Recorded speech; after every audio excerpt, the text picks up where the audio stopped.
ওম শান্তি। বহুত বোৱাৰী মোক কয় মই ইমান দামী দামী বস্তু আনো, মই যলৈকে যাম মোৰ মাৰ কাৰণে শাহু মাৰ কাৰণে বেছি দামী আনো, মোৰ মাৰ কাৰণে কম দামী আনো, তথাপি মোক দেখিব নোৱাৰে। কিয় নোৱাৰে? দামী বস্তুৱে আপোনাৰ মানসিক সুখ শান্তি, আৰু দামী বস্তুৱে আপুনি কেনেকে ভাবিব পাৰে দামী বস্তু এটাই আপোনাৰ তেওঁৰ প্ৰতি এটা ভাল ভাৱ আনি দিব বুলি? বস্তুৱে মানুহৰ প্ৰেম, মৰ্যাদা, আৱেগক কেতিয়াও আচলতে একোৱে কৰিব নোৱাৰে, একোৱে কৰিব নোৱাৰে দেই।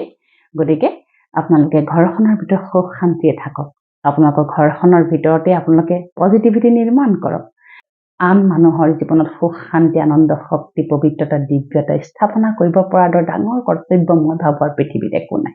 সেয়া আপোনাৰ দ্বাৰা সম্ভৱ দেই। গতিকে সংকল্প আপুনি লৈ ভাত বনাওক, সংকল্প লৈ আপুনি তেওঁলোকক চাহ ভাত দিয়ক, যোনে আপোনাক বেয়া পায় তেওঁক ৰাতিপুৱা সংকল্প দিয়ক আমি মানুহ, আমাৰ দ্বাৰাই সকলো নিৰ্মাণ হ'ব। কিয়নো আমি ইমান ক্ৰিটিকেল কৰি পেলাব লাগে কথাবিলাক? কিয়নো আমি ইমান সৰু সৰু কথাবিলাকক ইমান ডাঙৰ মজিয়ালৈ লৈ যাব লাগে? কিয়নো মোৰ ঘৰখনৰ কথা বতৰা মই আনক ভাগ দিব লাগে? কিয়নো মই মোৰ ঘৰখনত থকা প্ৰত্যেকজন মেম্বাৰক অন্তঃকৰণে নিশ্চয়াৰ্থ ভাৱনাৰে কিয় মই বাৰু আঁকোৱালি ল'ব নোৱাৰো? হয়নে?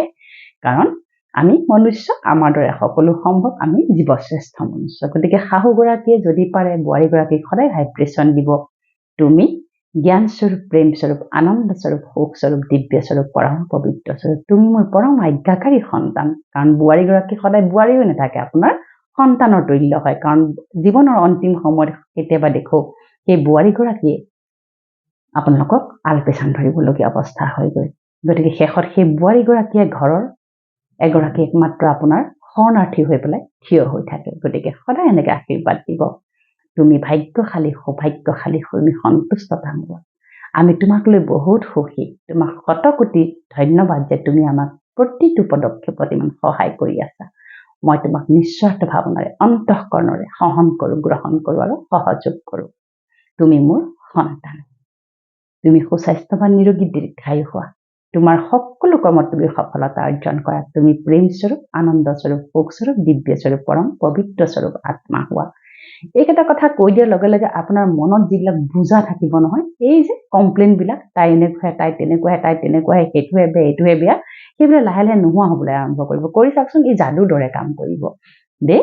আৰু লাহে লাহে আপোনাৰ ভিতৰখন পজিটিভিটিয়ে নিৰ্মাণ হৈ যাব। যেতিয়া আপোনাৰ বোৱাৰীৰ কথা যদি কোনোবাই কিবা সোধে, আপোনাৰ মুখত বৰ বেছি তেতিয়া সেই বদনামবোৰ নোলাব, সদনাম ওলাব। ঠিকে আছে দে, ভালে আছে দে, পৰমাত্মা কৃপাত ভালে আছে, বা সিমানে যথেষ্ট। আমি ইমান কথা ঘৰখনৰ লোকক ভাগ দি পেলাইনো কি মানে আমাৰ লোকচানটো বা লাভটো হয়? হয়নে? লোকচানেই হয়, লাভটো একোৱেই নহয়। দ্বিতীয়তে, বোৱাৰীগৰাকী সদায় খাদ্য বনাওঁতে, চাহ দিওঁতে, ভাত দিওঁতে, পানী দিওঁতে সদায় আশীৰ্বাদৰে দিব লাগে। আপোনাৰ আশীৰ্বাদে আপোনাৰ ঘৰখনৰ প্ৰতিটো আত্মাক কিন্তু বহু সফলতালৈ আগুৱাই যোৱাত সহায় কৰে দেই।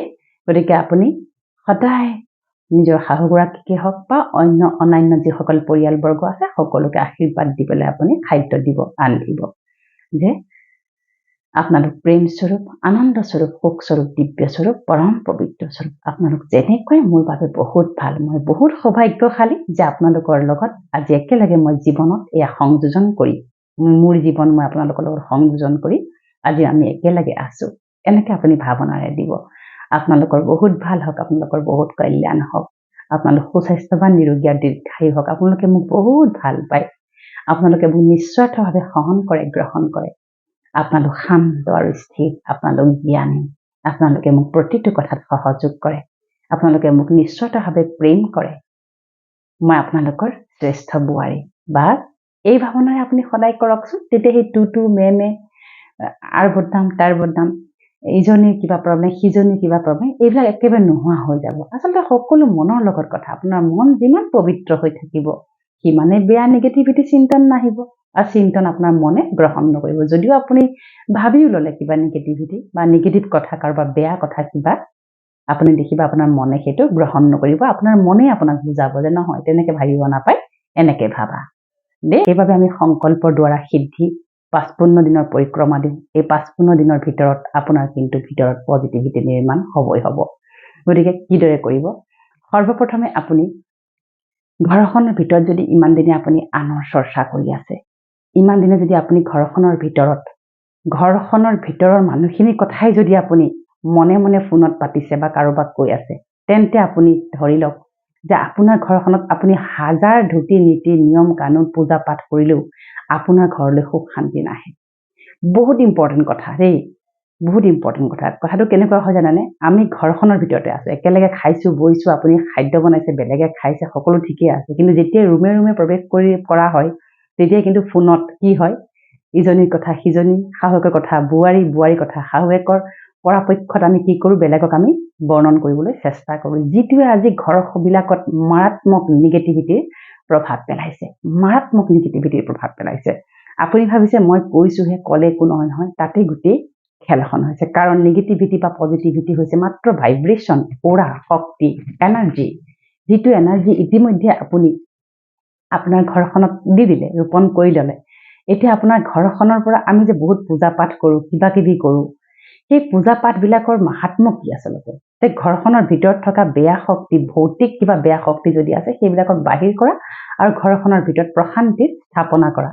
কিন্তু আমাৰ মনে মনে আমি মনত যিবিলাক নিগেটিভিটি কঢ়িয়াই ফুৰিছোঁ, আমাৰ মনৰ দ্বাৰা যিবিলাক আমি কৰি আছোঁ, সেইবিলাকৰ জানো কেতিয়াবা কোনোবা পূজা পাঠ কিবাই জানো আপোনাক সেইবিলাকে জানো কিবা নিৰামূল কৰিব পাৰিছে? কেতিয়াও নোৱাৰে, হয়নে?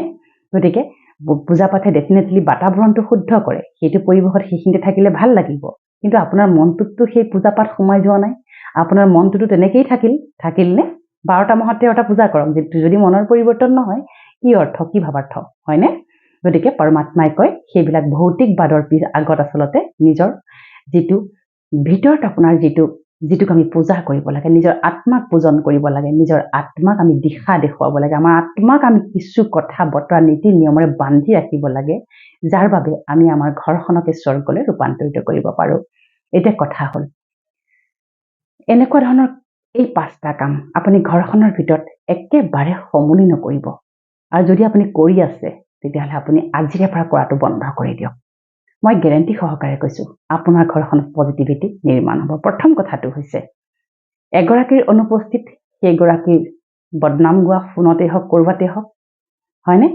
তাৰোপৰি আপুনি যিগৰাকী বোৱাৰী হাতেৰে ৰান্ধি বাঢ়ি খাই আছে, যিগৰাকী বোৱাৰীৰ হাতেৰে আপুনি লালন পালন হৈ আছে বা আপুনিও তেওঁক কৰি আছে, কিন্তু ক'ৰবাত নহয় ক'ৰবাত আমি দেখিছোঁ মাজত এটা ভেদ থাকি যায়, আৰু যেতিয়া ছোৱালীৰ ফোন আহে বা কাৰোবাৰ ফোন আহে, আপুনি হয়তো অনিচ্ছা সত্ত্বেও নজনাকে আপোনাৰ স্বতঃস্ফূৰ্তভাৱে মুখৰ পৰা সেইবোৰ শব্দ ওলাই যায়, তেওঁৰ বিৰুদ্ধে বিপক্ষে ওলাই যায়। 2-এটা শব্দ হ'লেও ওলাব। হেৰৌ, তেওঁ বেলেগ সংস্কাৰৰ পৰা আহিছে, তেওঁ এগৰাকী মাতৃগৰ্ভৰ বেলেগ কোষৰ পৰা আহিছে, তেওঁৰ পাৰিবাৰিক বেলেগ হৈছে, তেওঁৰ পালনা বেলেগ হৈছে, হঠাতে তেনেকুৱা এগৰাকী আহি আপোনাৰ ঘৰত এডজাষ্ট কৰি আপোনাৰ মতে কেনেকৈ চলিব? সম্ভৱ নে বাৰু? আপুনি চলিব পাৰিছিল নে বাৰু? তেনেকুৱা আপোনাৰ শাহুৰ তেনেকুৱা ধৰণৰ সংস্কাৰেৰে আপুনি জানো চলিব পাৰিছিল, হয়নে? গতিকে আমি তেনেকৈ বিবেচনা কৰিব লাগিব। দ্বিতীয়তে বোৱাৰীগৰাকীৰ কথা কওঁ, যিহেতু তেওঁ এখন বেলেগ ঘৰলৈ আহে, যেতিয়া এখন বেলেগ ঘৰলৈ আমি আহোঁ, আমাৰ সেইবাবে কওঁ যে বেলেগ ঘৰলৈ অহাৰ লগে লগে সেই ঘৰখনৰ সংস্কাৰ, নীতি নিয়ম, ধুতি নীতি সকলো বেলেগ হয়। তাত লাহে লাহে এডজাষ্ট কৰিবলৈ আমি চেষ্টা কৰিব লাগে। এনেকুৱা নহয় যে মই চেষ্টাই নকৰোঁ, মই নকৰোঁ। এইটো হৈ যোৱাৰ লগে লগে কি হয়, ঘৰখনত কাজিয়া পেচালৰ আৰম্ভণি হৈ যায়। আৰু এই গোটেই প্ৰভাৱটো ক'ত পৰে জানেনে? আপোনাৰ আৰু স্বামীৰ সম্বন্ধৰ মাজত পৰে। বহুত ইম্পৰ্টেণ্ট কথা। গোটেই ঘৰখনৰ হাই উৰুমি কাজিয়া পেচালৰ যিবিলাক মতানৈক্য ঘটে যাৰ লগত, সেইবিলাকৰ গোটেই প্ৰভাৱটো সম্বন্ধত পৰে। গতিকে সম্বন্ধত ঠিক ৰাখিবলৈ হ'লে আপুনি এডজাষ্ট কৰিব লাগিব। যদিহে আপুনি বিবাহ পাশত আবদ্ধ হৈ পেলাই এখন ঘৰ সংসাৰ চলাম বুলি আহিছে, তেতিয়াহ'লে আপুনি কিন্তু এডজাষ্ট কৰাৰ যিটো আপোনাৰ মনোভাৱ, এটিটিউড আপুনি লৈ আহিব লাগিব। সহযোগ কৰাৰ শক্তি যাক আমি কওঁ, যিটো মেডিটেশ্যনৰ দ্বাৰা আমি সহযোগ কৰাৰ শক্তি 100% আমি নিৰ্মাণ কৰি ল'ব পাৰোঁ। যোন যেনেকুৱাই তাক তেনেকেই সহন কৰা, গ্ৰহণ কৰা। আৰু দ্বিতীয়তে, যিহেতু আপুনি জানিব লাগিব যে এইখন ঘৰ ইমান দিন এনেকৈ চলি আছিল, মই অহাৰ লগে লগে অকণমান ৰুলছ ৰেগুলেশ্যন মই সলনি কৰিম, কিন্তু তাকেই মই যদি জেদ মনোভাৱৰে কৰোঁ, তেতিয়াহ'লে কি হ'ব? গোটেই পৰিয়ালত তাৰ কি হয়? প্ৰভাৱ পৰে। বিশেষকৈ আজিকালি সেইবাবে যিবিলাক নতুন সম্বন্ধ, বিশেষকৈ নতুন সম্বন্ধবিলাকত কি হৈছে, এইবিলাক বহুত বেছি হ'বলৈ আৰম্ভ কৰিছে। দিনটোত ইয়াৰ কাউন্সেলিং আমি কৰিয়ে থাকোঁ। এতিয়া কথাটো হৈছে আপোনাৰ ঘৰখনত আপোনাৰ বাবে আপোনাৰ সেই পৰিয়ালৰ মানুহখিনি বহুত গুৰুত্বপূৰ্ণ দেই। সেইকাৰণে আমি এনেকৈ থাকিব নাপায় যে মই বেলেগ এখন ঘৰক ৰিপ্ৰেজেণ্ট কৰি আছোঁ। আপুনি বিবাহ পাশত আবদ্ধ হৈ অহাৰ পিছত আপুনি আপোনাৰ শহুৰ শাহুৰ আপোনাৰ ঘৰ, সেই ঘৰখনক আপুনি ৰিপ্ৰেজেণ্ট কৰিব, এগৰাকী বোৱাৰী হিচাপে আপুনি ৰিপ্ৰেজেণ্ট কৰিব, নহয় জানো? গতিকে বোৱাৰী হিচাপে যদি আপুনি ৰিপ্ৰেজেণ্ট কৰিবলৈ বিচাৰে, এগৰাকী যদি সুন্দৰ বোৱাৰী হৈ পেলাই উৎকৃষ্ট বোৱাৰী হ'বলৈ বিচাৰে, তেতিয়াহ'লে কি কৰিব লাগিব? আপুনি সেই ঘৰখনৰ নিয়ম নীতি, সেই ঘৰখনৰ যি মৰ্যাদা, তাক আপুনি ওপৰলৈ নিবলৈ চেষ্টা কৰিব লাগিব, হয়নে? আচলতে ঘৰখন বোৱাৰী দুৱাৰহে শুৱনি হয়, ছোৱালী দুৱাৰা নহয়। আপুনি ছোৱালী হৈ এসময় ক'ৰবাত আছিল, কিন্তু আজি আপুনি আনৰ ঘৰৰ মৰ্যাদাৰ প্ৰতীক বোৱাৰী হৈ পেলাই আপুনি এখন ঘৰলৈ আহিছে। গতিকে আপোনাৰ সেই সপোন থাকিব লাগে যে নাই, মই আহিলোঁ যেতিয়া ঘৰখনক সকলো ফালৰ পৰা পজিটিভিটিৰে আৱৰি ৰাখিম, সকলো ফালৰ পৰা মই এডজাষ্ট কৰিবলৈ চেষ্টা কৰিম, আৰু এডজাষ্টমেণ্টত বহুত সুখ থাকে দেই। সেইবুলি আপুনি এনেকৈ ভাবিব নালাগে যে মই আৰু কি মৰি জীয়াই থাকিম নেকি, মই চবতে এডজাষ্ট কৰি থাকিম নেকি। আজিকালি মানুহৰ এইবিলাক ডায়লগ হৈ গৈছে যে কিমান কৰিম মই, কি কৰিছে আপুনি, হয়নে? একো কৰা নাই। আমি কৰিবলৈ আচলতে এতিয়াৰ পৰা আৰম্ভ কৰিম দেই। কি কৰিব লাগিব জানেনে? আপুনি পৰাপক্ষত আপোনাৰ ঘৰখনত যি হৈ নাথাকক কিয়, তাক বহলাই আপুনি ফোনত আপোনাৰ মা হওক, আপোনাৰ ঘৰৰ মানুহ যাকে তাকে আপুনি বৰ্ণনা নকৰিব। চেষ্টা কৰকচোন আপুনি আপোনাৰ দ্বাৰা তাক সমাধান কৰিবলৈ চেষ্টা কৰকচোন। আপুনি মৌন হৈ শান্ত হৈ সেই পৰিৱেশটোক আপুনি মুখামুখি কৰি পাৰে নেকি ঠিক ঠাক কৰিব পৰাকে আপুনি ঠিক ঠাক কৰি লওক দেই। কামটো কৰোঁতে কিন্তু অলপ কঠিন লাগে, তাৰ বাবে আপোনাৰ মেডিটেশ্যন আৰু সংকল্প লাগিব। এইবিলাক এনেই নহয় কিন্তু দেই, এইবিলাক এনেই নহয়। চাওক, পজিটিভিটি এটা এনাৰ্জি, তাক নিৰ্মাণ কৰোঁতে কিন্তু আপোনাৰ সময় লাগিব। আপুনি যদি সঁচাকৈ পজিটিভ হৈ থাকিবলৈ বিচাৰে, আপুনি যদি সঁচাকৈ পজিটিভিটি স্প্ৰেড কৰিব বিচাৰে, আপুনি যদি সঁচাকৈ আপোনাৰ ঘৰখন পজিটিভ হৈ থকাটো বিচাৰে, তেন্তে কিন্তু আপুনি এইখিনি কিন্তু পালন কৰিব লাগিব। কি কৰিব লাগিব? আপোনাৰ ঘৰৰ কথা কোনো কাৰণত কাকোকে বহলাই বেয়াকৈ নকব।